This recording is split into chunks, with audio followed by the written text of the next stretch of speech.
네, 반갑습니다. 오늘 지금 중간고사 중이죠? 네.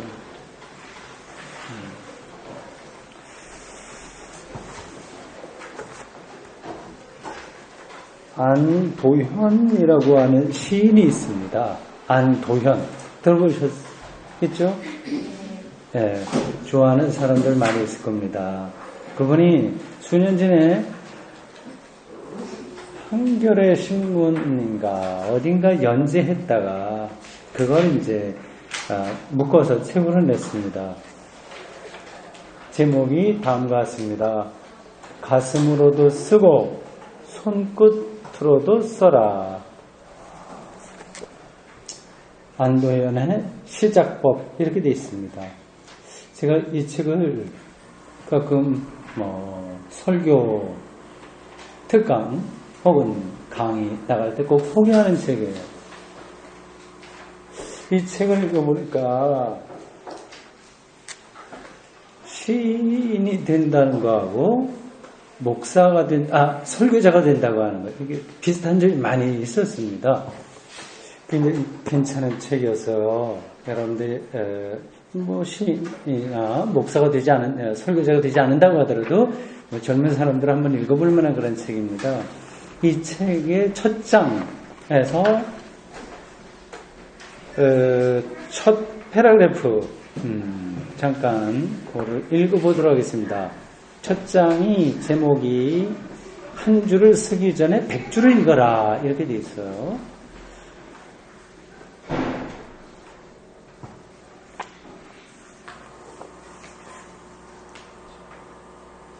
여기에 이렇게 두 번째 패러그래프부터 나옵니다. 나는 시를 쓰려는 당신에게 색다른 세 가지 주문을 하려고 한다. 세 가지예요. 첫째, 술을 많이 마셔라. 그렇다고 혼자 마시면 안 된다. 술이란 타인과의 소통을 위한 매개이지 주정을 부리기 위한 약물이 아닌 것이다. 이렇게 쭉 나와요. 술을 좀 마시라.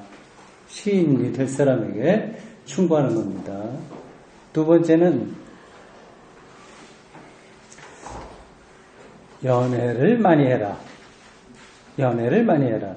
천하의 바람둥이가 되라는 말이 아니다.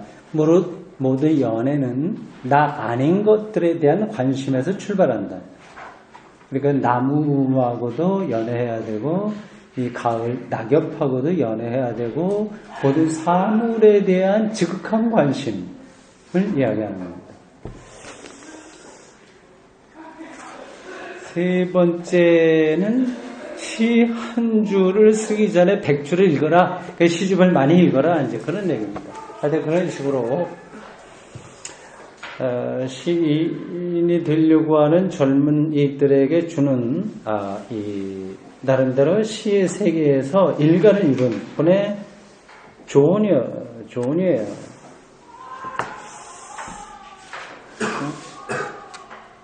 오늘 저는 여러분들하고 술에 대해서 이야기하게 될 겁니다. 그래서 이 안도현 선생이라는 마음을 조금 이렇게 전달을 받으려고 여러분들에게 읽어드렸어요. 그 디모데전서 5장은 아까 읽으신 대로 쭉 나옵니다. 이제 그걸 제가 다 말씀드리지 않겠어요. 그리고 사실은 우리 공부가 어떤 그 주석, 성서에 대한 주석이 아니라 거기서 어떤 주제를 갖고 얘기하는 거기 때문에 성서에 이렇게 충실한 건 못 됩니다. 여기서 한 9절을 제가 그걸 인용해서 여러분들에게 말씀드리려고 하는데요. 디모데전서 5장 9조에 대해서는 여러분들 가지고 있는 강의한 요약본에 나와 있는 대로 다음과 같습니다. 1절에서 6절까지는 과부에 대해서, 17절에서 25절까지는 장로 안수에 대해서, 그리고 그 사이에는 23절이요. 제가 이제 주로 그걸 얘기하려고 합니다. 건강을 위해 포도주를 마시라고 하는 조언이 거기 있어요. 보통 포도주가 이 사람의 수명을 늘린다고 하는 그러한 의학적인 소견도 있어요. 자세한 건 제가 잘 모릅니다. 그리고 그게 우리에게 영양학적으로도 뭐 괜찮다, 식품공학적으로도 괜찮다 그런 얘기를 합니다. 유럽에서는 수도원 이름을 딴 포도주도 아주 유명하다고 하고요. 이름은 잘 기억하지 못하겠습니다. 포도주라든지 맥주 이런 것들이 수도원에서 나왔다는 이야기, 그런 설들도 많이 있어요. 거기에 얽힌 것들은 뭐 여러분들 어디 정보 찾아보면 쉽게 알 수 있을 겁니다.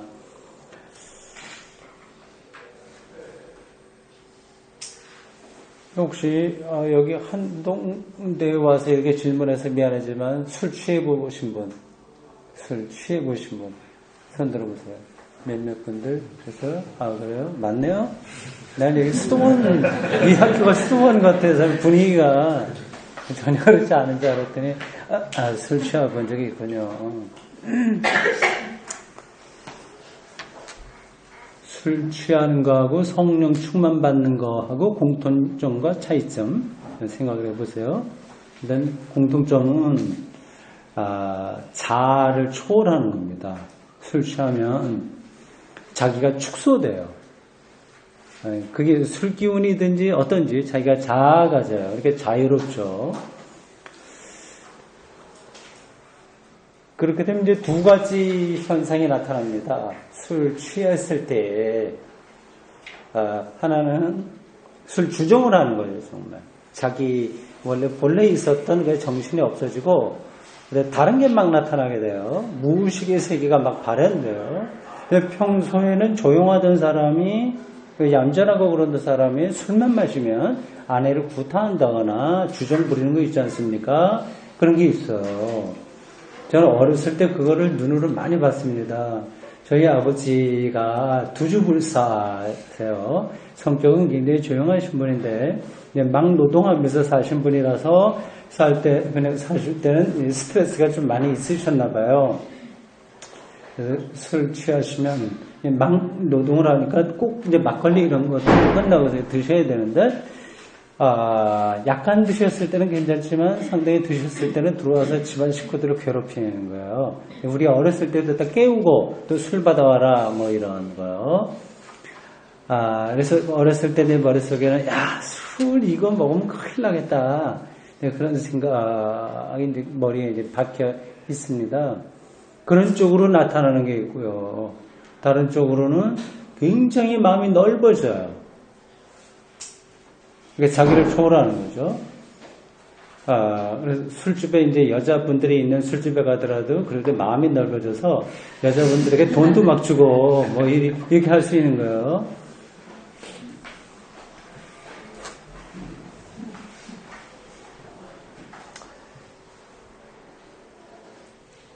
제가 술 취해본 적이 있을 것 같습니까? 아닙니까? 여러분들 어떻게 보세요? 어쩌다가 몇 번 있었습니다.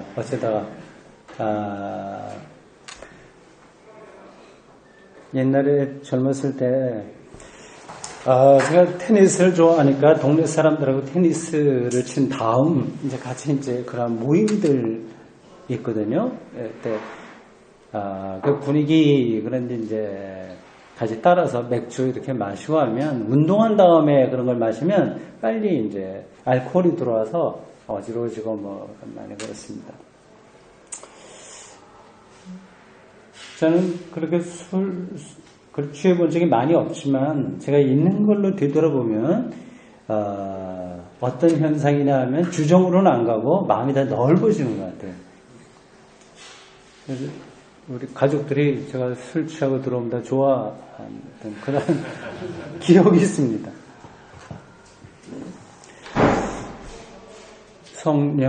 성령에 충만해진다고 하는 것도 현상적으로는 비슷해요. 자기가 축소되는 거예요, 자기가. 이 자아랄까요? 아주 작아져서 다른 영에 끌려서 하는 겁니다.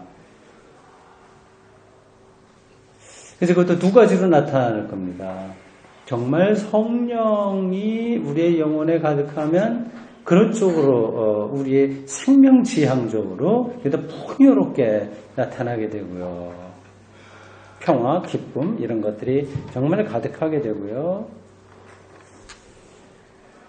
근데 영이 성령만 있는 게 아니라 악령도 있기 때문에 악령에 이제 도취되면 근데 그 구별하기가 사실 쉽지 않아요. 악령과 성령의 차이는 종이 한 장입니다. 나타나는 능력들은 비슷합니다. 이미 예수님께서 그렇게 말씀하셨어요. 마지막 때에는 내 이름으로 초능력도 행하고 많이 할 텐데 조심해라 그런 뜻으로 말씀하셨어요. 그 악령, 거룩한 영이 아니라 악령에 취하면 생명 파괴적인, 겉으로는 세련될지 모르지만 속으로 생명 파괴적인 그러한 현상으로 나타나겠죠.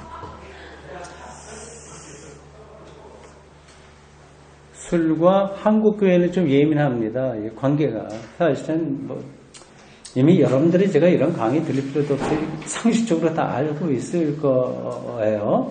그러니까 술하고 신앙하고는 직접적으로 상관이 없는데 처음에 이게 너무 직접적으로 연관되는 것처럼 이렇게 한국교회 자리를 잡아서 뭔가 이 관계가 그렇게 좋지가 않습니다. 그러니까 초기 선교사들이 근본주의적인 성향이 있는 사람들이 왔어요. 근본주의라고 하는 것은 여러 가지 특징이 있지만 그 중에 하나는 성소 이원론입니다. 교회는 거룩하고 세상은 속되고 그거는 영육 이원론 이렇게 흑백을 딱 가르는 거죠. 근데 이런 방식으로 생각을 하니까 술에 대해서 상당히 거부 반응이 많이 있었고 그 당시에는 어쩔 수 없는 그런 상황이었을 겁니다. 그 당시 처음 선교사들이 올 때 우리 한국 상황이 그 민중들이 술 때문에 벌어지는 어떤 여러 가지 좀 좋지 못한 일들이 있었겠죠. 그래서 어쨌든 그 문제를 신앙의 굉장히 중요한 기준으로 선교사들이 이제 말을 한 거죠. 그래서 그때부터 계속해서 이렇게 나왔어요. 또 하나는 한국교회와 술 문제가 이렇게 조금 별로 이렇게 바람직스럽지 못한 관계로 이렇게 나오게 된 이유에 또 한 가지는 청교도들의 영성이 이제 우리 한국교회에 딱 이제 자리를 잡고 있기 때문에 그렇습니다. 이게 이제 여러분들이 책을 고를 때, 기독교 서적을 고를 때도 눈에 띄는 것들은 거의 다 청교도 영성입니다. 이 청교도 영성도 사실 근본주의하고 거의 비슷한 건데요.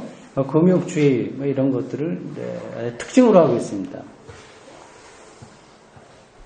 그러니까 술이라고 하는 건 이제 금욕적인 거하고 완전히 거리가 멀기 때문에 이거를 이제 받아들일 수 없게 되는 거죠.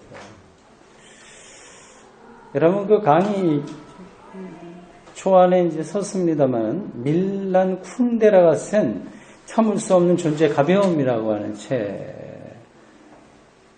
이걸 읽고 저는 이제 통속적인 그런 아름다움이라고 할까요? 그런 것들을 추구하는 학자들 혹은 소설가들, 예술가들이 있구나. 그걸 그렇게 우리가 이상하다만 볼 게 아니다. 느낌을 좀 했어요. 보통 키치 문학이라고 하거든요. 들어보시죠? 키치요. 아주 세속적인 거지만 거기서의 아름다움을 추구하는 뭐라고 할까요? 하여튼 그런 성향들이 있어서요. 이게 이제 대별되는 것 같아요. 청교도들의 금욕주의적인 영성, 자기만 깨끗하고 세속적인 욕망을 다 막아버리는 그러한 하나의 삶의 이해가 있고 아주 정반대로 키치적인 사람들이 천하게 보고 통속적으로 보지만 그러나 그거에서 어떤 삶의 근거를 찾아보려고 하는 겁니다. 밀란 쿤데라가 그 책 제목이 그거예요. 너무 이제 이게 참을 수 없는 존재의 가벼움이에요. 너무 통속적이야. 그런데 거기서 어떤 거를 그가 말하려고 합니다.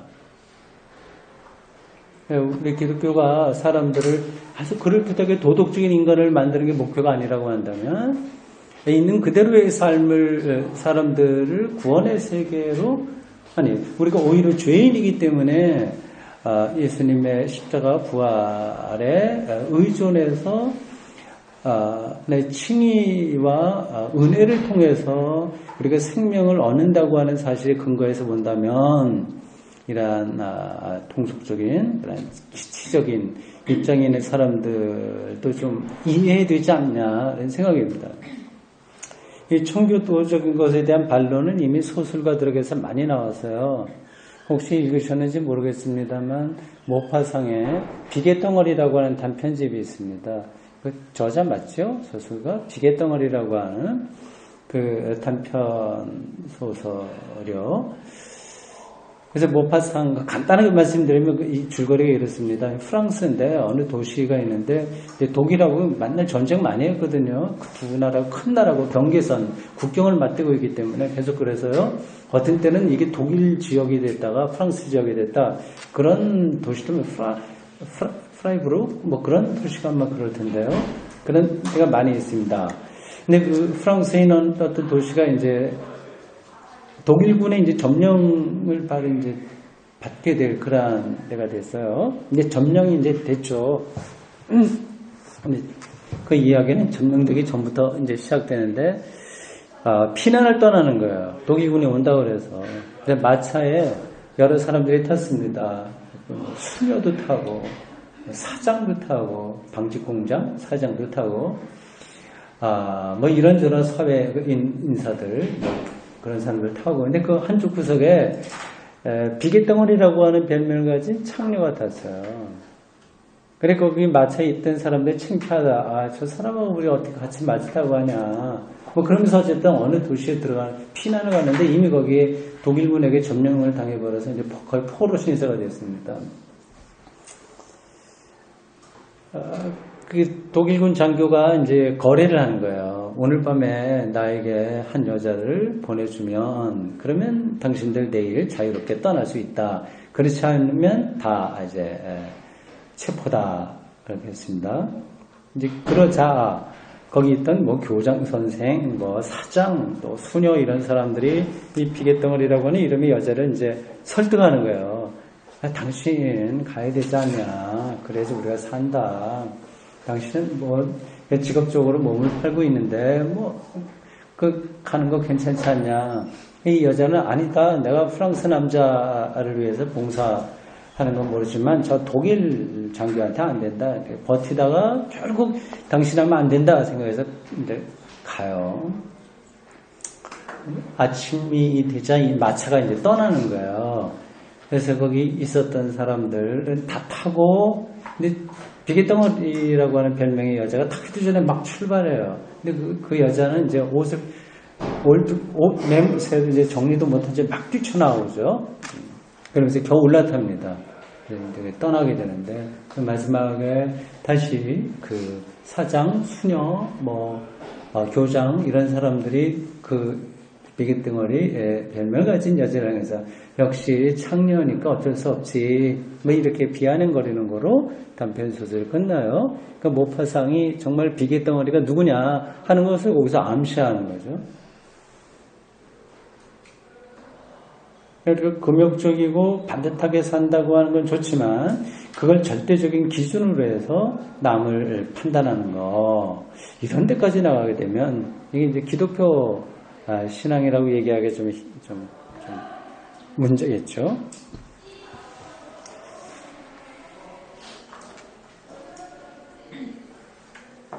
오늘 우리가 술에 대해서 이야기하지만 저는 술 자체는 잘 모릅니다. 제가 술은 별로 많이 이야기하지 않을 거예요. 술을 여기 만드시는 분도 계세요. 전문적으로. 더 많이 말을 할 수 있는 게 있는데 저는 술도 역시 먹는 문제니까 도대체 먹는 게 뭐냐 그 성경과 그런 관계를 좀 이야기해 볼까 합니다. 이 결론적으로 이미 나온 거 미리 말씀드리고 지나갈게요. 먹는다고 하는 것이 얼마나 존엄한 행위인지요. 두 주 전에 대구 센터교회 수련회가 있었는데 그 주제가 성찬 영성의 우주론적 지평에 대한 탐색, 성찬 영성의 우주론적 지평에 대한 탐색이었어요. 그러니까 성찬에 대한 이야기를 많이 했습니다.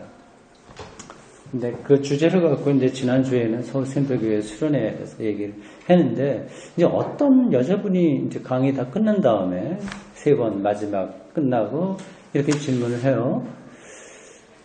예수님의 몸 아주 정말 거룩한 그런 건데, 하나님 경험 이런 것들 다 연관되는 건데, 왜 이렇게 빵과 포도주, 이렇게 먹는 문제로 하나님과의 관계를 기독교가 그렇게 소중하게 생각했냐, 그런 질문을 해요. 네, 그 질문 듣고서 깜짝 놀랐습니다. 신학자가 할 만한 그런 질문인데, 일반 신자 여자분이 해서, 어떤 그 영적인 감각, 이런 것들이 굉장히 섬세하구나, 생각을 했습니다. 네, 이렇게 대답을 했어요. 그래서 성찬에서 빵과 포도주를 먹는다고 하는 것은 그거를 통해서만 인간의 생명이 유지된다고 하는 사실이란 준엄한 사실을 이제 직면하는 거라고 하는 거죠. 거기서부터 출발하는 거예요. 먹는다고 하는 것은 생명이 유지되기 위해서 필수적인 거예요. 아무도 먹지 않으면 살지 못합니다. 아주 고상한 사람이라든지 천박한 사람이라든지 상관없이 모두가 똑같아요. 똑같이 먹어. 그리고 삼시세끼 먹고 말이죠. 이거보다 더 공평한 게 어디서 세상에. 더군다나 이 성찬을 통해서는 우리가 하나님을 먹는다고 그렇게 이야기하고 있으니까 이거보다 더 거룩한 행위가 어디 있겠냐. 그런 얘기들 좀 했어요. 그래서 오늘 우리가 뭐 술이라고 하는 주제이긴 하지만 술 자체가 아니라 이제 먹는 행위, 이것을 성서적인 관점에서 좀 탐색해보자, 성찰해보자, 그런 얘기입니다. 여러분 가지고 있는 강의 요약문 3번에 보면 성경과 음식 문제라고 하는 소제목이 달려 있습니다. 성경에 이제 먹는 문제가 많이 나와요. 제가 간단하게 몇 가지만 거기 열거 있습니다. 만나와 메추라기 사건이에요. 만나와 메추라기, 그것에 대해서 성서가 약간씩 다르게 전하고 있습니다. 참고적으로 말씀을 드려요. 이 성서에 대한 개론을 여러분들이 좀 잘 이해를 하고 있어야 그러한 본문들을 읽을 때 오해하지 않아요. 우리가 11월 20일에 공부할 때 여러분들 오늘 받은 유인물 거기에 보면 차례가 나와 있는데 11월 20일이 종말에 대해서라고 되어 있지만 이것을 성경이라고 바꿉니다. 내가 지난주에 날 말씀드렸어요. 그래서 그날 이제 성경에 대한 기본적인 이해, 그런 것들을 이렇게 저렇게 좀 얘기를 할 겁니다.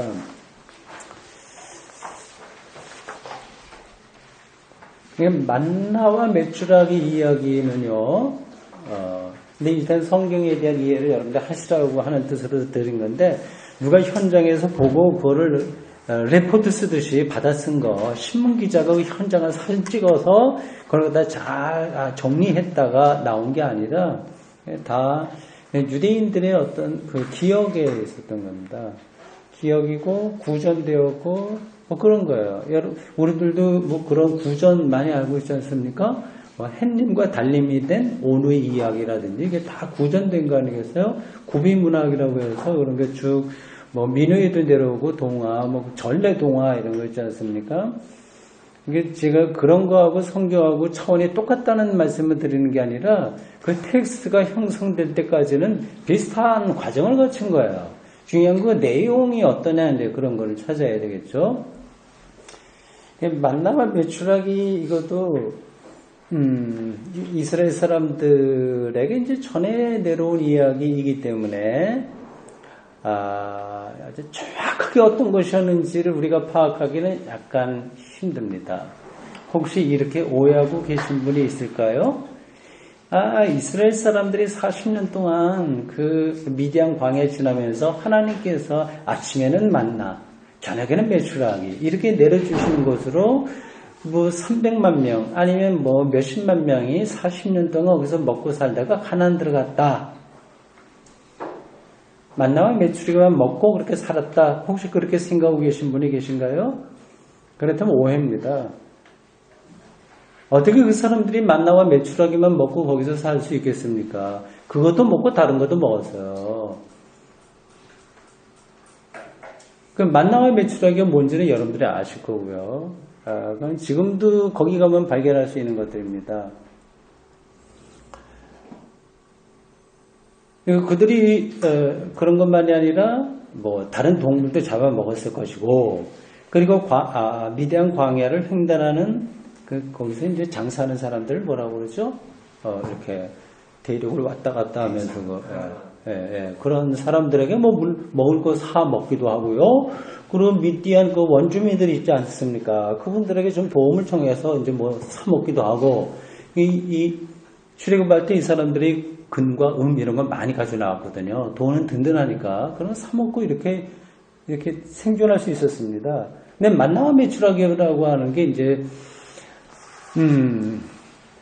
그들에게 특별한 먹을거리로 자리를 잡은 거죠.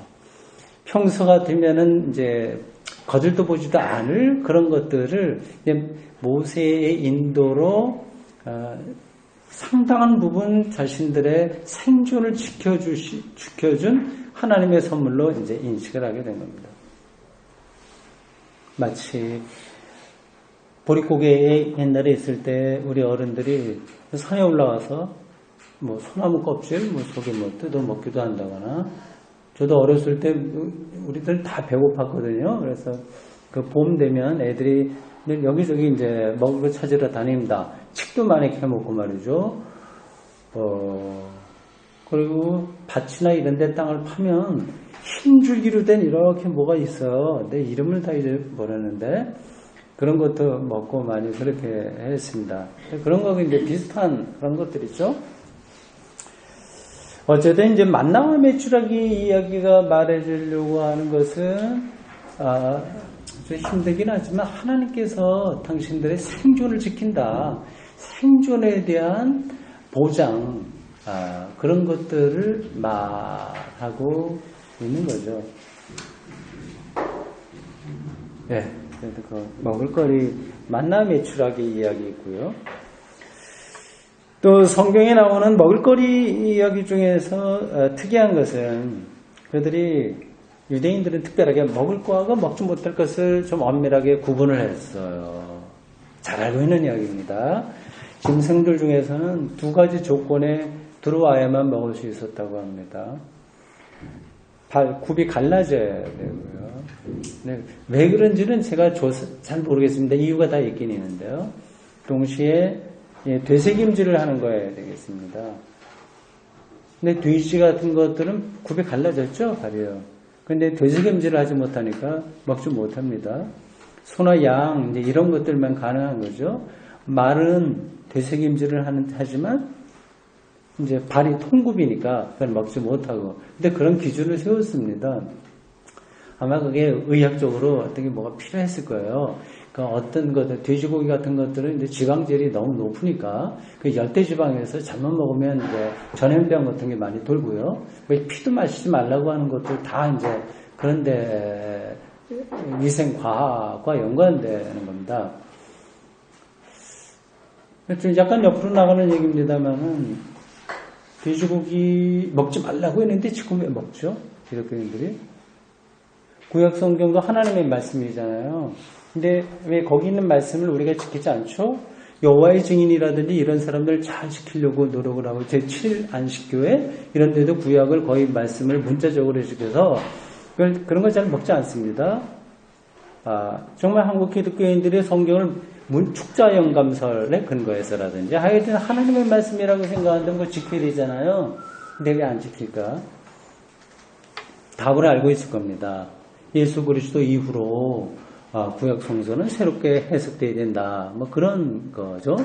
구약에는 이제 제사를 드리지만 우리는 그 방식으로 드리지 않고 예배를 드리는 것처럼 예수 그리스도에 의해서 이제 구약의 신앙적인 패러다임이 이제 달라져서 뭐 이 먹을거리 이런 문제들도 유대인들과 똑같은 방식으로 하지 않아도 된다. 그렇게 우리가 이거를 돼지고기 먹지 않는 이유를 먹는 이유를 대고 있습니다. 혹시 다른 이유가 알면 한 말씀해 보시겠어요? 돼지고기를 먹는 이유, 구약 성경에 금지해 있는데도 불구하고 그것을 먹는 이유가 제가 바로 말씀드린 것 이외에 다른 이유가 또 있을까요?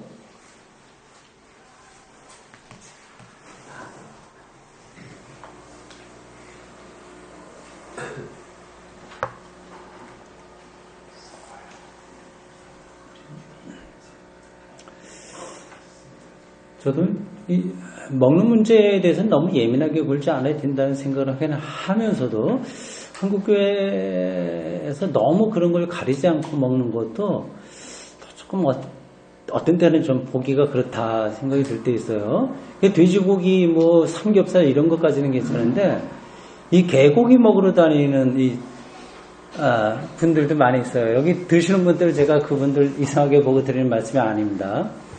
그러니까 교회 당회에서도 당회 마친 다음에 여름에 어디 보신당 잘한다고 해서 그냥 목사님, 장로님들 몰려가서 그런 거 먹고 하는데 그게 좀 보기가 제가 보기엔 약간 그렇던데요. 어쨌든 이제 먹을 거는 다 그 나라 풍습이 있고 하니까 그렇습니다. 근데 돼지고기는 먹지 말라고 하는 하나님의 말씀을 예수님 이후로 새로운 신앙의 근거에서 지키지 않으면서 또 어떤 구절은 예수님 이후에 새로운 복음으로 우리가 하나님과의 관계에 들어가는데도 불구하고 무조건 지켜라고 하는 게 있죠. 이게 서로 왜 다를까요? 예를 들자면 11조 같은 것들이에요. 11조도 그게 말라기서라든지 다른 데 한두 군데 좀 나오거든요. 이제 돼지고기를 먹지 말라고 하는 거는 이제 그들의 고대 유대인들의 하나의 위생 건강이라든지 등등등 그리고 근동의 다른 종교와 변별하려고 하는 그런 노력들 거기에 담겨 있는 하나의 먹는 풍습이었고요.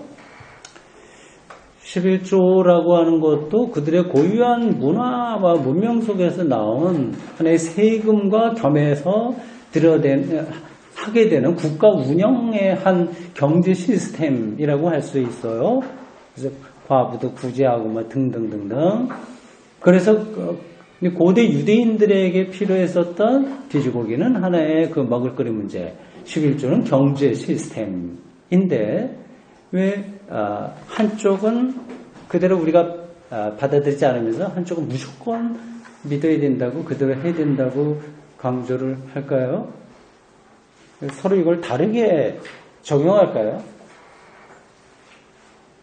혹시 그것에 대해서 좀 알고 계시는 분 있으면 말씀해 주시겠어요? 왜 그런지.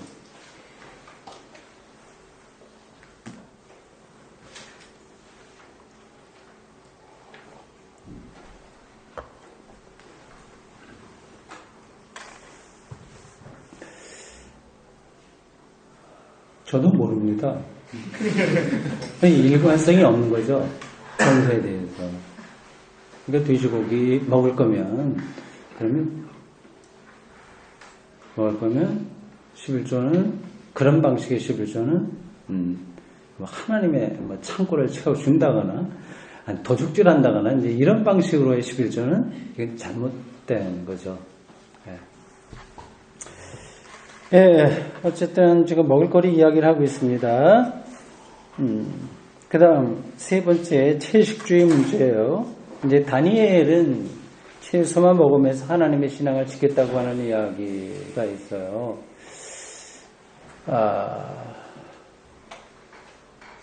다니엘 이야기를 지금 자세하게 하지 않겠습니다.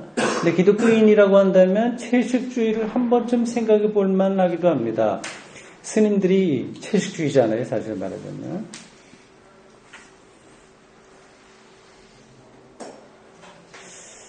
근데 그들은 기본적으로 윤회설에 근거해서 이제 채식주의를 한다고 볼 수 있는데요. 근데 우리가 이제 그렇게 편마할 건 없습니다. 세계 생명체에 대한 아주 섬세한 시가 그게 있기 때문에 채식주의를 하는 거예요.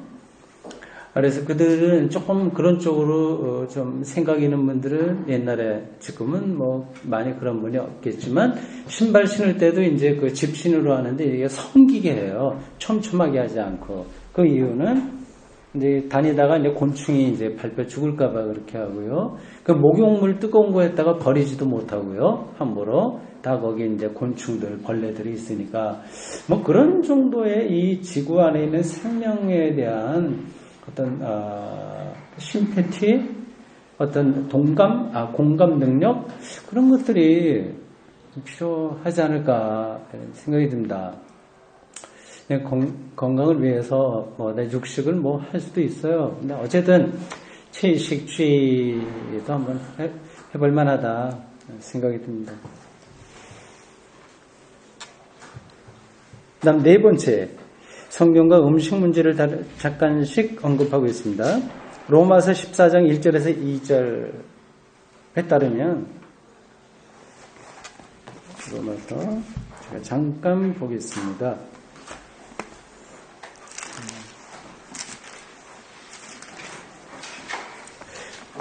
이렇게 바울이 가르쳐주고 있습니다. 믿음이 연약한 자를 너희가 받되 그의 의견을 비판하지 말라. 어떤 사람은 모든 것을 먹을 만하고 먹을 만한 믿음이 있고 믿음이 연약한 자는 채소만 먹느니라. 그러면서 이 먹는 문제에 대해서 남을 비판하지 말라. 술을 마시는 자는 못 마시는 사람을 향해서 저래 술도 못 마셔 그렇게 비난하지 말고, 또 안 마시는 사람은 예수 믿는다면서 술을 저렇게 마시고 있나 그렇게 비난하지 않는 게 맞겠죠. 당연히 지금 여기 로마서 14장에서도 이제 그런 관점으로 바울이 얘기해주고 있습니다. 근데 이제 이게 제가 앞부분에서 얘기한 것처럼 청교도주의적이고 근본주의적인 선교사들에 의해서 이제 거기 이제 각인된 사람들은 신앙은 마치 기독교 신앙 되면 술 끊고 뭐 이렇게 해야 되는 것처럼 생각하면 도대체가 기독교 신앙이라고 하는 것이 그렇게 유치해지는 거잖아요. 그러니까 요걸 구분해야 됩니다. 다 좋긴 한데 꼭 옳은 건 아닌 거예요. 이건 하셔야 됩니다. 기독교 신앙이 뭐냐를 늘 생각하셔야 돼요. 이게 닫혀있는 게 아니라 열려있는 거고요. 늘 생각을 해야 되는 겁니다. 요 부분인 거예요. 그러니까 예수 믿지 않아도 할 수 있는 것들에 대해서는 좀 내려놓으시라는 거죠. 그러니까 예수 믿었다고 거짓말 안 한다? 이거는 착해진다? 이거는 무의미한 거예요, 제가 보기엔. 그건 예수 믿지 않아도 상식적으로 사는 사람들은 정의롭고 평화롭게 사는 거 아니겠어요? 도덕적으로 살려고 노력하지 않습니까? 예수 믿지 않아도 돼요. 할 수 있는 거야. 그러니까 그래서 신자들이 자꾸만 뭐 똑바로 해라, 이렇게 저렇게 해라, 그건 말할 거 하나도 없습니다. 그건 잔소리에 불과한 거고요. 그렇게 해서 변화될 사람 같았으면 교회에 나오지 않아도 변화될 사람들입니다. 자기 아버지가 따끔하게 한마디 하면 고칠 그런 일들을 신앙인 것처럼 말하면 이 신앙이 유치해지는 거예요. 그러니까 기독교 신앙 아니면 안 되는 그 근본. 근데 그거로 이제 우리 신앙에 아주 촉수, 아니면 포커스를 맞춰야 되는 거죠. 근데 이게 뭐냐가 신자들에게 잘 잡히지가 않아. 그건 이제 굉장히 관념적인 것처럼 들리고, 아니면 다 아는 것처럼 생각이 되고, 내가 예수님을 통해서 의로우셨다고 하는 걸 칭의론 다 알잖아요? 그 말 많이 들어서 그냥 아는 게 아닙니다. 근데 아는 것처럼 생각하는 거죠. 그러니까 그거 끝났으니까 이제 우리가 똑바로 살아서 사람들에게 예수 믿는 사람다운 본을 보이자 뭐 이런 쪽으로 나오게 되는데, 나쁜 거는 아니지만 기독교 신앙의 근본은 아닌 겁니다. 그러니까 술 뭐 이런 문제들을 갖고 자꾸만 이렇게 저렇게 옳다 그렇다 이거 말하는 것 자체가 신앙하고 상관없는 문제. 이걸로 서로 비판하거나 뭐 그런 것들은 옳지 않다는 겁니다. 이미 바울이 분명하게 얘기하고 있잖아요.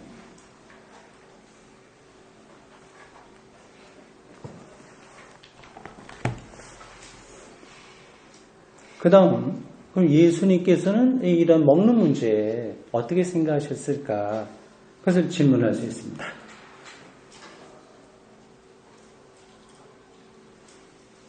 그 두 가지만 제가 말씀드렸어요. 여러분들이 예수님을 정말 인간답게 사신 분으로 일단 이해를 하셔야 됩니다. 그리고 더구나 그 당시 종교 주류라고 표현해야 될까? 정통 유대인들에게 못마땅하게 보이는 방식으로 사셨다. 일단 그렇게 보시면 됩니다. 그 당시에 죄인이라고 생각했던 사람들하고 같이 먹고 마시고 그냥 같이 지낸 거예요. 그래서 정통 유대교 지도자들에게 경건하지 못한 사람 이렇게 매도당했습니다. 네, 그런 예수가 뭐 성전을 깨끗하게 한다 이렇게 저렇게 한다 하니까 속된 표현으로 꼴불견인 거죠. 저 따위가 지금 뭐를 하냐 이렇게 예수님을 받아들일 수 없었어요. 그러니까 그게 좀 이상하죠. 바리새인들, 서기관들, 제사장들이 굉장히 세련된 종교인들이고 하나님의 뜻에 가능한 대로 가까이 가려고 최선을 노력했던 그러한 종교적으로 진정성 있는 사람들인데 하나님의 아들을 예수님을 이해하지 못했다고 하는 그 간격이 어디 있을까를 여러분들이 좀 더 현실적으로 생각을 하셔야 될 겁니다. 그러니까 이 사두개인들이나 서기관들, 바리새인들이 못돼서가 아니라 일단 예수는 완전히 다른 인종이었어요. 그들의 볼 때. 아주 최소한도 어떤 우리 식으로 지금 얘기하자면 기독교인 같지가 않아. 저 사람 사는 게. 그러니까 저 사람은 무슨 말을 하든지 마음에 안 들어. 그런 정도의 예수님의 위치였습니다. 예수님이 당시에 술을 마셨겠습니까? 마시지 않았겠습니까?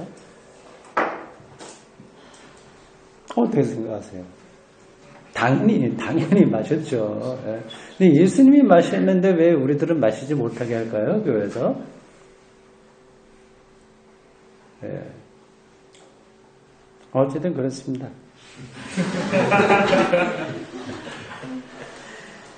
마가복음 7장 19절에 보면 예수님께서 밖에서 들어가는 것이 아니라 오히려 너희 안에서 나오는 것이 사람을 더럽게 한다. 정확하게 말씀하셨어요.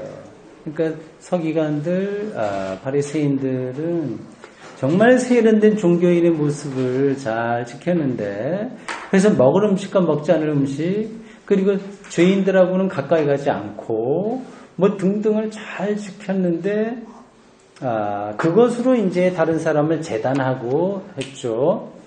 예수님 이제 거꾸로 본 거죠. 밖에 있는 모양, 그리고 음식, 뭐 부정한 거다, 아니다를 가리는 거, 이런 것들이 아니라 속에 있는 것들. 탐심, 교만, 이런 것들이 오히려 우리를 더럽게 한다고 얘기하고 있습니다.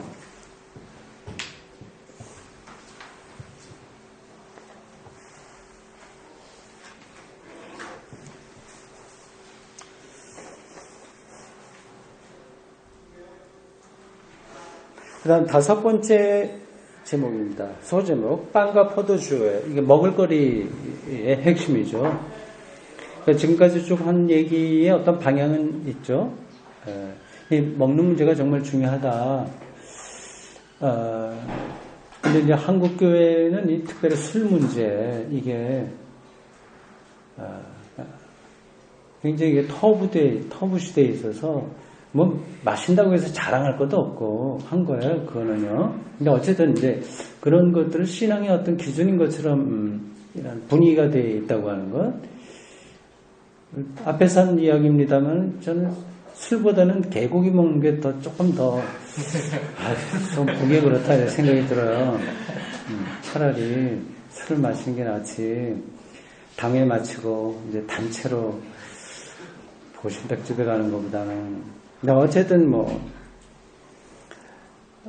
그래 술 문제가 한국 교회는 예민하게 이렇게 되는데 이건 기본적으로 먹을거리의 문제고 이거 우리가 살아가는 데는 기본 바탕이 되는 거라서 이게 정한 것과 부정한 것 이제 구별하는 거는 그 당시의 기준에 따라서 판단하면 되는 거예요. 그러니까 그걸 갖고서 옛날에 있었던 기준을 갖고 오늘 우리들의 삶에 그대로 적용시키는 것은 그건 바른 태도가 아니다. 이렇게 볼 수 있습니다. 그래서 저는 더 기본적으로 이제 다섯 번째로 와서 정말 먹는 문제, 이걸 좀 더 좀 존재론적으로 좀 접근해 보자. 이 얘기입니다. 그래서 그 제목을 빵과 포도주라고 했어요. 빵과 포도주.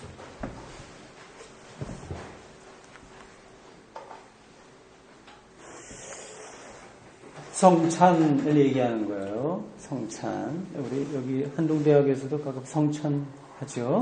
네, 빵과 포도주입니다.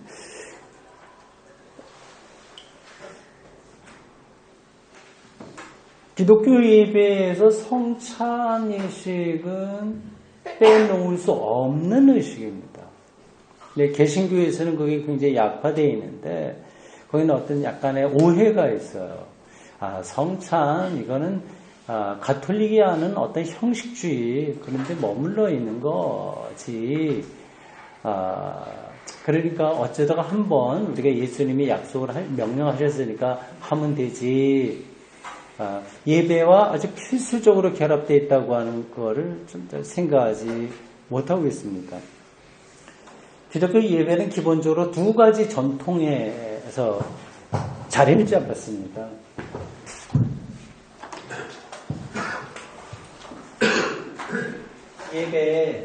예배는 두 가지의 전통이 이제 기둥처럼 자리를 잡았어요. 하나는 회당 전통이고요. 하나는 예수 공동체, 예수 제자들 공동체. 이 회당 전통은 이제 두 가지입니다. 이 예배와 회당의 종교 행위에서 보면요, 두 가지. 하나는 성무일과 또 하나는 찬송.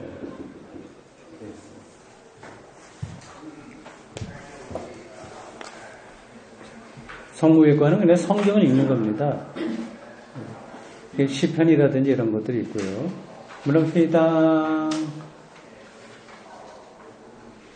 회당하고 예루살렘 성전의 차이는 아실 거고요. 회당에서는 제사를 드리지 못합니다. 이 두 가지만 하는 거예요.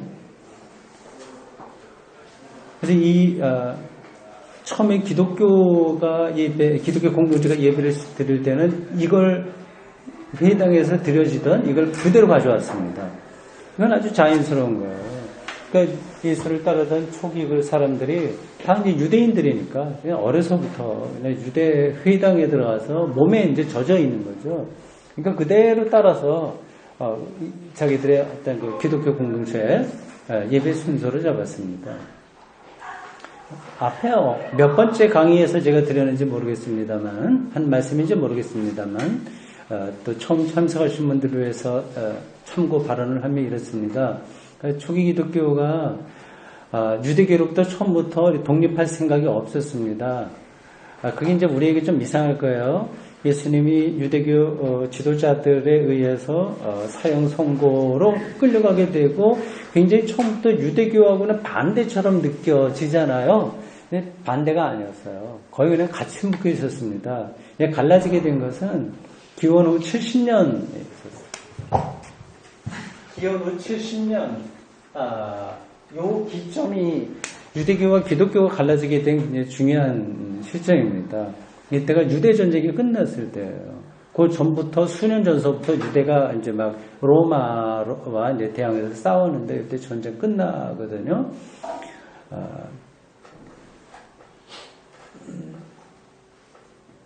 근데 이때까지는 상당히 가까이 있었습니다. 물론 기독교도 여러 파가 있기 때문에 그것을 굉장히 좀 복잡해요.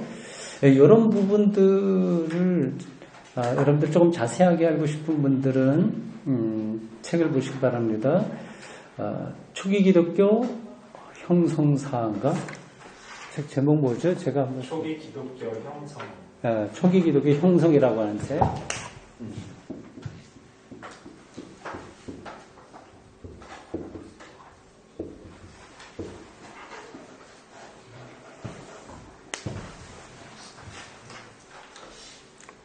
신학교 가지 않고 평신도로 산다고 하더라도 여러분들의 신앙생활은 평생 동안 해야 되기 때문에 기독교의 뿌리가 뭐냐 하는 것을 알고 하는 게 좋겠죠. 근데 이제 한국 기독교인들은 그런 데 대해서 관심이 없어요. 그냥 예수 믿고 구원받고 구원의 확신, 예수 영접, 센티멘탈한 거죠. 감정적인 자기의 감수성에 떨어져서 신앙생활 하는데 뭐 그것도 필요합니다. 그게 무의미하다고 하는 건 아닌데, 그건 늘 흔들려요. 근데 이 기초가 튼튼해야 되는데, 그러려면 책을 읽는 수밖에 없습니다. 그래서 책도 이제 괜찮은 책을 읽어야 되죠. 초기 기독교 형성, 이거를 보면 여러분들이 초기 기독교가 그냥 온실 안에서 잘해서 예수님이 교회 세우고 제자들을 뽑아갖고 어떻게 해서 그대로 나온 것처럼 생각하던 것들이 다 허물어지게 될 겁니다. 이렇게 기독교가 현재 이렇게 역사 안에 등장하게 된 것은 기적 중에 기적이라고 할 정도로 우연한 사건들이, 우여곡절들이 거기 많이 있어요. 70년 학원에 연구원에서 여러 기독교 교파들이 이렇게 저렇게 연결이 되어 있습니다. 한마디로만 좀 정리를 한다면 왜 이제 이때 기독교가 명실상부하게 유대교와 좀 갈라서게 됐냐 하는 건 다음과 같은 이유입니다. 이제 유대교가 이제 예루살렘에 함락이 되니까 이제 더 이상 자기들의 중요한 신앙의 토대였던 예루살렘 성전 전통이 유지가 될 수가 없었던 거예요. 제사장 계급도 없어지게 되고 성전도 없어지고, 그러니까 하나 남아있는 것은 율법입니다. 율법을 철저하게 지키는 그런 운동, 그게 이제 바리새파 운동인 거예요.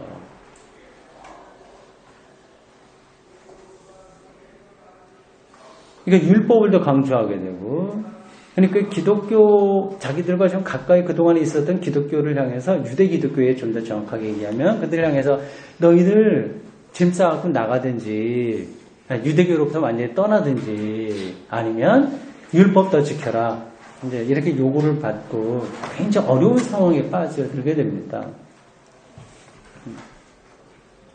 어쨌든 그때까지는 유대교 안에 이렇게 딱 붙어 있어서, 그러니까 회당 전통을 그대로 예배의 한 요소로 사용한 건 당연합니다. 네, 여러분들 머릿속에 기독교가 처음부터 유대교로부터 독립한 게 아니다. 그걸 조금 더 좀 생각을 해보시기 바랍니다.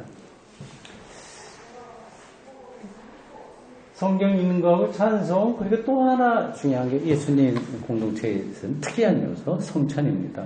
예배에는 그러니까 이게 세 개가 다 들어가야 되는 거죠. 성경 읽기, 찬송, 성찬입니다.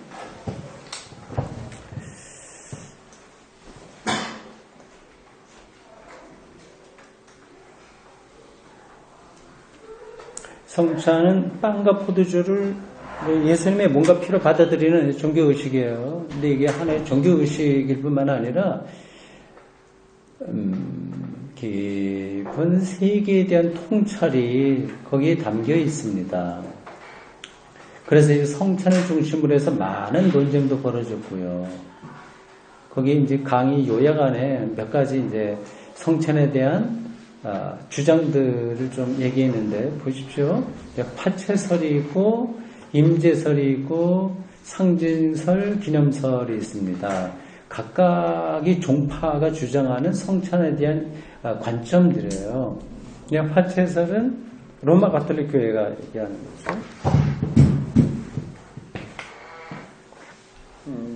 지금 먹을거리 이야기를 하고 있는 겁니다. 근데 이게 종교의식은 성찬하고 굉장히 깊숙이 연관되어 있어요. 기독교 신앙이 그냥 뜬구름 잡는 식으로 하는 거 하나도 없습니다. 우리의 삶의 그 실질들을 정확하게 붙들고 있는 거예요.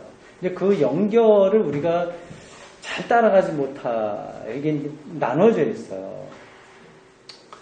그러니까 우리가 성찬을 하듯이 음식을 먹을 수 있다면, 예? 그렇다면 이제 우리가 완전히 달라지는 거죠. 그냥 저녁 먹었죠? 네, 아침도 먹고, 이게 매일매일이 하나님을 먹는다. 성찬이다. 그러한 세계 속으로 우리가 형식으로가 아니라 이제 정말 푹 들어갈 수 있으면, 그게 영성가이고, 신비가이고, 기독교 신앙의 중심으로 들어가는 겁니다. 이제 그래서 내가 지금 이거 좀 약간 복잡한 이야기를 하고 있는 거예요. 이제 이런 것들을 이해해야 그 세계가 눈에 보이기 때문에 그렇습니다. 참 세상이 이상하고요. 세상이 신비롭기도 하고 기독교 신앙도 마찬가지인데 아무리 설명해도 그게 눈에 들어오지 않습니다. 그냥 귀로는 그래 그럴듯하다 이렇게 들려도 그거하고 딱 부딪히는 스파크가 된다고 할까? 그건 안 돼요. 거기는 어떤 전이해가 필요합니다. 그러니까 이러한 공부가 그런 것들을 도와주는 거죠. 하체설, 임재설, 상징설, 기념설. 이건 이제 로마 가톨릭이 얘기하는 거고요. 이거는 이제 루터와 켈빈이 얘기하는 건데, 이 루터는 예수님이 실체로 여기 임재한다고 얘기했고, 칼빈은 영적으로 여기 임재한다. 그거를 실체와 영, 이렇게 루터와 칼빈이 구분해서 말을 하고 있습니다. 여기 미세한 차이가 있어요. 저는 저 성찬에 대한 각 종파의 주장들을 지금 자세하게 설명하지 않겠습니다. 다만 이 성찬의 문제와 우리의 먹을거리 문제가 어떻게 연결되며 그것이 세계에 대한 깊은 통찰과 연관되어 있는지를 좀 설명하기 위해서 화채설만 하나 얘기하겠습니다. 화채설. 이건 우리가 동의하지 않는 거잖아요. 로마 가톨릭 교회가 얘기한 사제가 이렇게 축사하고 성삼위일체로 축사하고 그렇게 띄어서 이렇게 뚝 떼는 그런 세리머니 이런 게 하면서 하는데 그렇게 되면 이 빵이 실제로 예수님의 몸으로 바뀐다. 이제 화채설이라고 합니다.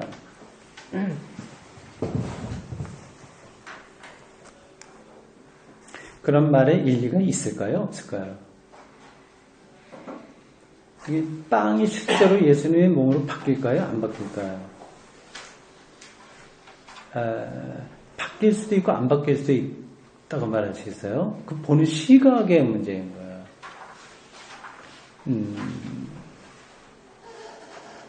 이 세계가 그렇습니다. 여기 종이컵이 있습니다.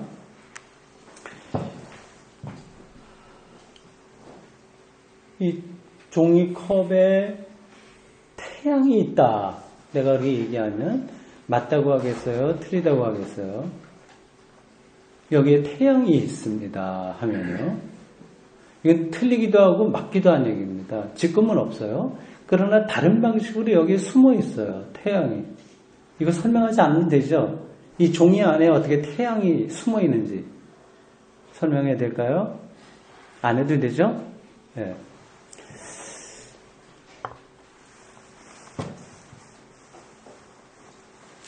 이것처럼 세계가 신비하기 때문에 그 빵과 포도주, 빵이 실제로 예수님의 몸으로 바뀐다고 하는 것이 사실은 말이 안 되죠, 사실. 어떻게 예수님의 살로 변해요? 그러나 변화되는 걸 보는 시각이 가는 거예요, 그것은. 로마 가톨릭교회에서 그렇게 주장하게 된 것은 아무 근거가 없는 게 아니라 아리스토텔레스의 어떤 그 철학에 근거한 토마스 아퀴나스의 스콜라 신학의 바탕을 두고 나온 겁니다. 제가 아리스토텔레스의 철학을 잘 모르기 때문에 길게 설명할 자신은 없고요. 그러나 어떤 그 시각은 이렇게 설명할 수 있어요. 이 세상의 모든 것들은 진료예요. 진료. 그건 진료로만 있으면 그건 그냥 가능태로 있는 거예요. 뭐가 될지 몰라. 흙이야 그냥. 그러나 그것이 형상이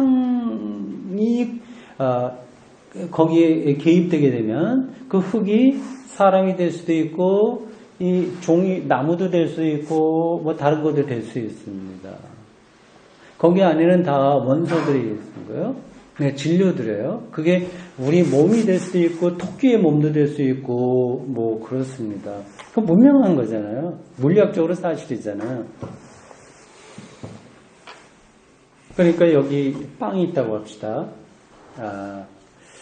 이게 지금 제가 다시 한번 여러분들 이제 환기시키기 위해서 드립니다. 지금 우리 먹을 문제를 얘기하는 거예요. 근데 먹거리 문제가 이 성찬과 직결되는 것이고, 그것이 기독교 영성의 토대다고 하는 거예요. 근데 이 사물을 어떻게 보느냐 하는 시각을 우리가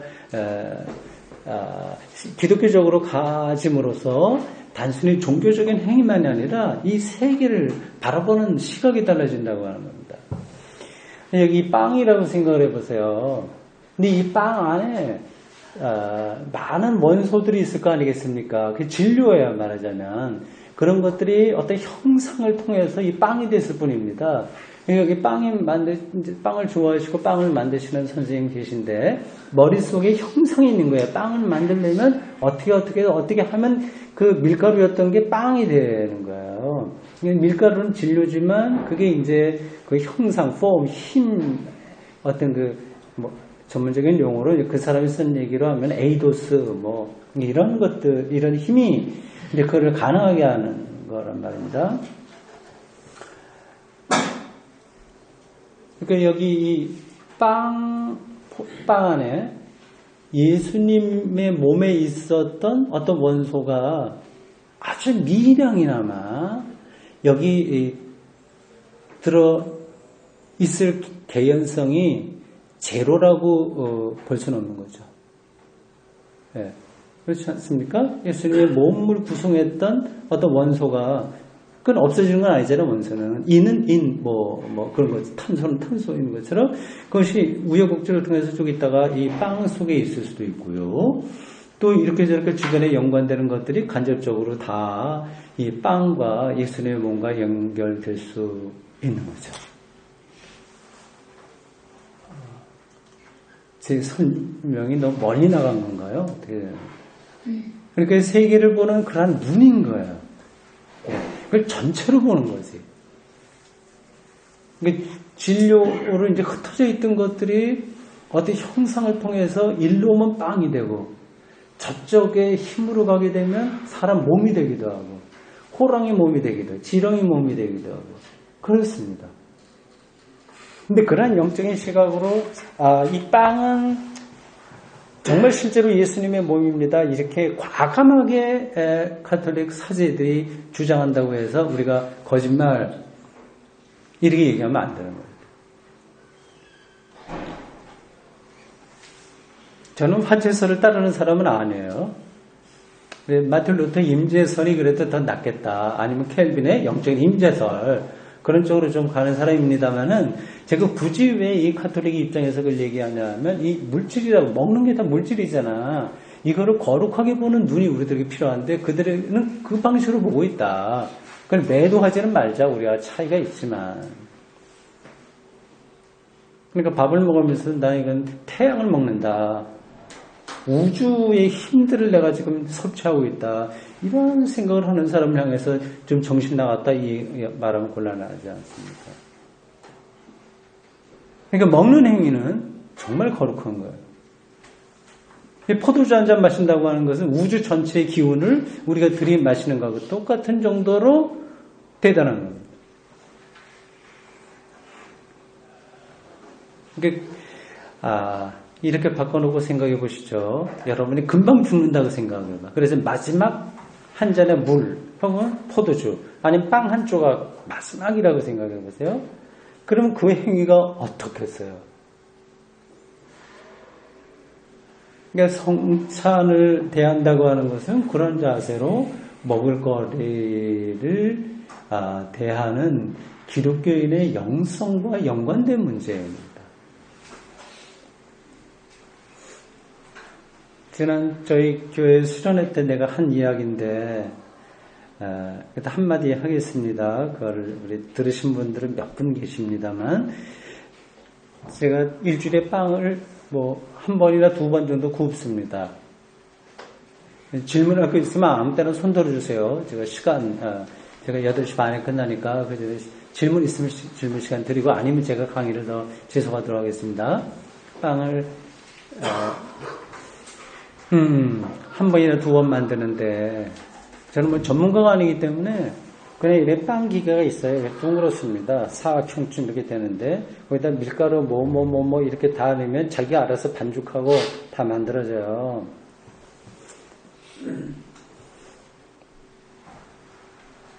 보통 저녁에 제가 만들어 놓으면 그게 3시간 반, 3시간 40분 정도 걸리는데, 그럼 이제 자기 전에 이렇게 보면 노랗게 구워 있습니다. 냄새도 고소하고요. 그럼 이제 거실 이런데 불이 다 꺼져 있지만 이제 혼자 이제 나와서 그 들여다보면 정말 기특해요. 그래서 어떤 때는 눈물이 날 정도로, 야, 이거 지금 내가 대단한 거를 지금 보고 있구나. 그리고 황홀하게 생각될 때가 많습니다. 그러니까 이 빵이 구워지는 것에는 우주의 전체 모든 기운들이, 그리고 사람의 문화적인 노력과 이 기술도 포함돼서 이 엄청난 사건이 여기서 벌어지고 있는 거거든요. 거기 하나님의 창조 사건에 버금갈, 아니면 거기에 조명받아서 비슷하게 일어나는 어떤 것들을 내가 이렇게 보고 있으니 얼마나 기쁘겠습니까?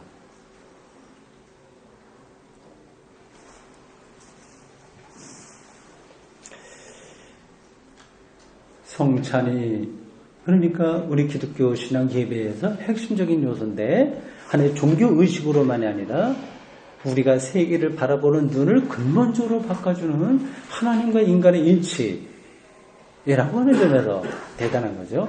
그러니까 초기 기독교가 이 성찬을 예배의 핵심적 요소로 붙들었다고 하는 것은 정말 잘한 거예요.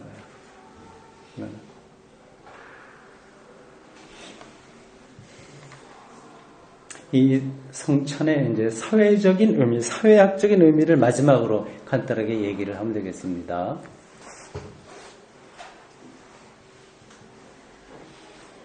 그 앞에 있는 거는 이제 개인의 영성이라고 한다면, 두 번째는 사회학적인 그런 차원이에요. 이 성찬이 개인의 문제만 아니라 사회학적으로도 굉장히 큰 의미가 있다 볼 수 있는 거죠.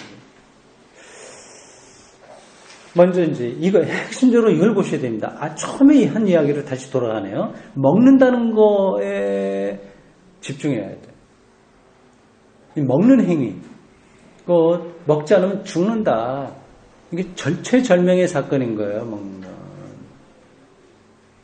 우리 이제 그거를 매너리즘에 빠져서 상투적으로는 지나가 버려. 맨날 오니까 슈퍼마켓 가서 먹을 거 사오고 말이죠. 마치 요즘 이제 부유한 세대에 태어난 젊은이들이, 야, 밥이 없으면 라면 먹지 이렇게 말하듯이 그냥 먹을거리를 그냥 도구적으로만 사용해요. 그 말을 기억해 두세요. 우리 학생들은 도구적으로 사용한다. 이용하는 거야, 그거를. 근데 도구적이라고 하는 거하고 반대말은 존재론적이라고 하는 거예요. 그걸 이용하는 게 아니라 그 세계 안으로 들어가는 거예요. 그러니까 앞에서 내가 짚은 얘기 그겁니다. 그러니까 성찬을 통해서 빵과 포도주를 먹는다고 하는 사실이 바로 하나님의 아들인 예수 그리스도를 우리가 받는다고 하는 거를 가리키는 이 성찬을 통해서 우리는 이 먹는 행위의 존엄성, 그런 것들을 볼 수 있죠. 그러니까 모든 인간들은 이런 점에서 똑같다. 다를 게 없다.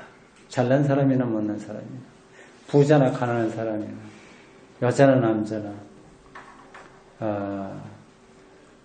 똑같이 다 이 먹는 행위 앞에서 다를 게 없다. 동일하다. 그게 하나고요.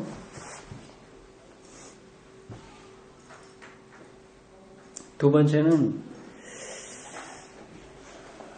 그렇게 중요한 거기 때문에 굶주림의 문제는 어느 한두 사람의 경쟁력, 이 사람이 밥벌이 할 능력이 있냐 없냐 문제가 아니라 그 인류 공동의 문제인 거예요. 같이 해결해야 될 문제인 거예요. 재미있는 것은 바울이 고린도전서 11장 17절 이하에서 이 성찬 이야기를 하면서 아주 우리가 보기에도 좀 이해할 수 없는 그런 그 당시의 상황을 이렇게 말을 하고 있어요. 너희들 왜 지금 교회 와서 먹는 문제를 이렇게 싸우냐? 그러니까 그 당시에는 성찬이 두 가지 종류가 있었어요. 일반적인 성찬은 이건 밥을 먹는 거예요. 그래서 부자들, 이제 집에서 가져오는 거예요. 그래서 부자들은 집에서 좀 먹을 게 많이 있으니까 미리 가져와서 자기들끼리 모여서 맛있게 먹어버려요. 근데 가난한 사람들, 교회 노예들 이런 사람들 있었잖아요. 그런 사람들은 교회 빨리 못 와요. 이 일도 마저 다 해야 되고 늦지막하게도 집에 먹을 것도 없으니까 그냥 억지로 오는데 와 보니까 이제 부자들이 자기들만 먹고 다 먹고 배부르게 먹고 있거든요. 그리고 그 11장 고린도전서 11장 그 부분에 보면 그 부자들이 주로 이제 그런 사람들이요. 많이 또 취하고 뭐 그래서요. 근데 가난한 사람들, 노예들 이런 사람들 와서 아무것도 못 먹고 쫄쫄 굶고 이렇게 돼서요. 그걸 이제 충고하는 거죠. 아, 왜 그러냐? 왜 이렇게 가난한 사람들 부끄럽게 만드냐? 그러면서 그 문제 같이 어떤 사람은 배고프고 어떤 사람은 너무 배가 터지게 많이 먹고 이러한 문제가 이제 고린도 교회에 있었는데 그걸 이제 충고하고 있습니다. 그래서 이거는 이제 사회학적이라고 얘기했는데 전 세계의 어떤 기아의 문제 연관되는 겁니다. 여러분들이 잘 알다시피 지구에서 있는 먹을거리의 절대적인 양이 부족해서가 아니라 분배의 잘못이라고 얘기도 하고요. 아까 채식주의 이야기 했는데 채식주의는 안 갈지라도 이제 육식에 대한 지나친 소비 이걸 좀 줄이면 아프리카의 기아 문제를 대다수 해결한다고 하는 건 아시죠? 그러니까 그 호주라든지 뭐 북아메리카, 카나다, 뭐 미국 이런 데 있는 옥수수라든지 밀 이런 것들을 소를 키우기 위해서 다 주는 거예요. 그러니까 소를 한 마리 안 키우면 그 1년 동안 먹을 수 있는 것을 이제 가난한 사람들이 최소한 먹고 살게끔 보낼 수 있는데 이게 지금 안 되고 있어요. 그래서 성찬을 정말 성찬답게 한다면 우리 기독교인들이 전 세계적으로 또 숫자도 많잖아요. 이런 사회학적으로 굶주림의 문제는 해결해야 되지 않냐 그런 생각입니다. 거기 강의한 마지막에 그 김지아의 밥이라고 하는 그 책을 제가 소개를 했는데 거기서도 지금 비슷한 이야기들을 하고 있습니다. 밥 먹는 행위에 대한 존엄성. 그러니까 최소한도 학력이 모자라거나 장애를 얻었거나 그렇다고 좀 게으르거나 그래도 괜찮아. 그래도 최소한도 먹는 문제만. 이거는 우리 모두가 함께 책임지는 사회로 가는 게 마땅하지 않냐 하는 거죠. 성찬 공동체라고 한다면 그게 교회 안에서 자기들끼리만의 그 영적인 친교가 아니라 성찬의 정신이 이 사회 속으로 밀려들도록 노력해야 된다 하는 거죠. 그 방법론은 뭔지는 제가 잘 모르겠어요. 그는 이제 이러한 영적인 마인드를 가지고 있는 기독교인들이 국회의원이 되거나 뭐가 되거나 하면은 이제 정치를 바꿔야 되죠. 이거는 동정심만과 동정심. 기독교인들이 빠지기 쉬운 게 그런 건데 그걸로 해서 우리가 이런 문제를 해결할 수 있는 게 아닙니다. 그러니까 지금 미국에서 우리가 수입하고 있는 그 무기가 1년에 수조 원이나 돼요. 남북 이 문제를 조금 이렇게 좀 잘 챙겨서 무기를 1년에 한 2조 정도만 덜 사온다고 하더라고요. 무기 말이에요. 그렇게만 한다고 하더라도 이 굶주림의 문제 많이 해결할 수 있는 거 아니에요? 지금 유치원 아이들, 더 어린 아이들, 뭐, 육아, 뭐, 그 돈 주는 것 때문에 서로 지금 정부하고 지방 교육청하고 밀고 당기고, 뭐, 누리 교육인가? 뭐, 그것 때문에 그런데, 근본적인 문제를 해결하지 않고 자꾸만 지역적인 문제를 갖고 자꾸 신경을 하고 있는 것 같습니다. 근데 국방비를 파격적으로 낮추는 방법을 찾아야죠. 지금 뭐 30조, 40조 이상 나가잖아요. 그 중에서 5분의 1만 줄여봐요. 그럼 뭐 얼마나 많은 천문학적인 숫자거든요. 줄이려면 줄일 수 있지 않습니까, 그거.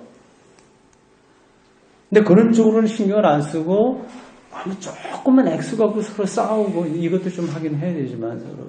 근데 이 작은 덩치 갖고 서로 나눠 써야 되기 때문에 발상을 이제 바꿔야 되는 거죠. 성찬 공동체, 이건 아주 준엄한 것이고, 하나님 앞에서의 자기 피조물로서의 실존을 정확하게 인식하는 것뿐만이 아니라 모든 인류가 이렇게 먹는 행위로 하나라고 하는 사실을 깊이 깨닫고 굶주림의 문제까지 적극적으로 해결해 나가는 그런 노력들이 좀 우리들에게 필요하지 않을까 생각입니다. 오늘 술 문제를 시작해서 여기까지 왔는데, 술 자체를 제가 말씀드리려고 했었던 건 아니고, 먹음의 문제, 먹는 행위, 여러분들 좀 생각을 해보셨으면 좋겠습니다. 질문 있으면 해주십시오. 네. 교회의 예배 형식 가운데 이 성찬이라는 일은 중요할 것 같거든요. 그리고 제가 경험을 한, 어렸을 적에 성모당에서도 그렇고, 성인이 되어서 미국에서 조금 경험을 가운데 그리스도의 교회는 보니까 예배 때마다 성찬을 해요. 그리고 루터 교회도 그렇고. 그런데 우리 아까 말씀하신 우리 한국 교회의 전통 가운데서는 이것을 그렇다고 안 하는 거 아니겠습니까? 어쩌다가 해요. 1년에 한두 번쯤 결합이 되는 교회는. 근데 그것도 근데 무슨 꼭 절기를 정해놓고 한다기보다 목사님 생각나실 때 하는 것 같아요. 거의 제 기분에는.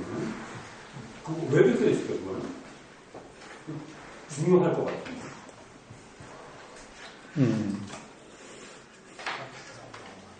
제가 모릅니다. 근데 이렇게만 말씀드릴 수 있어요. 할까요? 예. 혹시 특히 캐톨릭은 매주 하는데 카톨릭 프로테스탄트라고 그럴까요? 이쪽은 이제 자주 안 하는 게 아까 바체설과 캐톨릭까지 구분하기 위한 하나의 어떤 이렇게 계속 하게 되면 이렇게 카톨릭하고 같다는 이런 목회자들의 어떤 생각 이런 가정을 해보고 싶다는 근데 아까 말씀드린 것처럼 제가 지난 직장에서 그리스도 교회 전통을 가지고 있는 그 교회에서는요. 그러니까 한국에서. 네. 우리나라 그리스도 교회는 할 것 같은데. 저는 안 가봤지만. 알겠습니다. 저는 다니는 교회 수업은 정해놓고 교회마다 조금씩 다르더라고요. 그러니까 저도 영국에서 다녔는데 영국은 신공회는 매주 하는데 이쪽에서는 오면은 어떤데 특별한 절기 지키는 경우도 잘 못 봤어요. 지금 교수님 말씀대로 때로는 어느 기준에서 하는지는 모르겠어요. 네, 예. 일리가 있는 말씀이고, 제가 보기에는 한 두 가지로만 말씀드리면 이렇습니다. 하나는, 예배 신학이 없는 거예요. 예배에 대한 신학적인 마인드가 없는 거예요. 사실 예배만이 아니라 한국교회는 신학이 없으니까. 그거 하나고요. 또 하나는 우리나라 예배는, 예배가 아니라 그냥 부흥입니다. 부흥회. 하나의 전도 집회지 말하자면 예배는 예전을 통해서 드려야 되는 전통이 있는 거예요. 근데 그게 없이 부흥회식 혹은 이제 전도 집회, 빌리그리암이 이제 와서 설교하고 회심시켜서 기도하게 하고 영접시키고 이런 데로만 나가기 때문에 이제 성탄일식을 할 필요가 없는 거죠. 또 같은 연장선 속에서 두 가지 말씀드렸고요. 이제 같은 연장선 속에서 교회를 부흥시키는데 이 성찬의식이 별로 도움이 안 되는 거예요. 이제 사람들을 흥분시켜서, 이 표현은 빼고, 흥분시키는 게 아니라 감동시켜서 뭔가 봉사하게 만들고 하는 게 최대한 목적이라서, 이렇게 성찬의 신비, 이거는 이제 이게 효율성이 이제 교회 성장이나 뭐 전도에서 효율성이 떨어진다고 해서 안 받아들인 거죠. 만약에 그걸 통해서 교회가 부흥한다면 하지 말라고 하더라도 했을 겁니다. 근데 이게 바람직한 건 아니죠. 반짝은 할 수 있지만 이런 방식으로는 교회가 건강해질 수는 없습니다.